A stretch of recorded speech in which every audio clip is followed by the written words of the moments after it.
గారిని మాట్లాడే అర్హత మీకుందా అని అడుగుతున్నా. మళ్ళీ అనిత అంటుంది జగన్మోహన్ రెడ్డి గారు లండన్ మందులు వేసుకోకపోవడం వల్ల ఏదేదో పిచ్చి పిచ్చిగా మాట్లాడుతున్నాడంట. ఈరోజు హైదరాబాద్లో 15 రోజులకు ఒకసారి ఏఐజీ హాస్పిటల్కి పోయి ఎవరు మందులు వేసుకుంటున్నారో రాష్ట్రంలో ఉన్న తెలుగు రాష్ట్రాల్లో ఉన్న అందరి ప్రజలకు తెలుసు.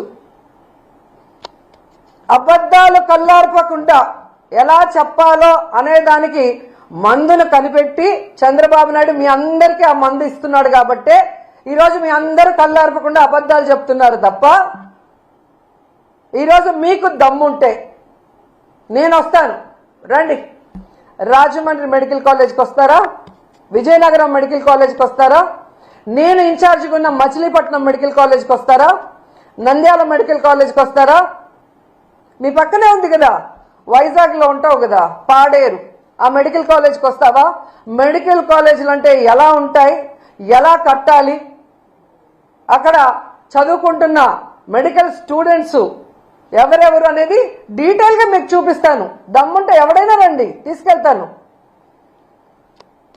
ఏదో పిచ్చి పిచ్చి వీడియోలు తయారు చేసి ఈ పిల్లలు చూస్తే వా అంటారా? ఆ పిల్ల నువ్వేమన్నా యాంకర్వా, హోమ్ మినిస్టర్వా? ఏదో షోలో యాంకరింగ్ చేసినట్టు యాంకర్ లాగా మాట్లాడుతున్నావు.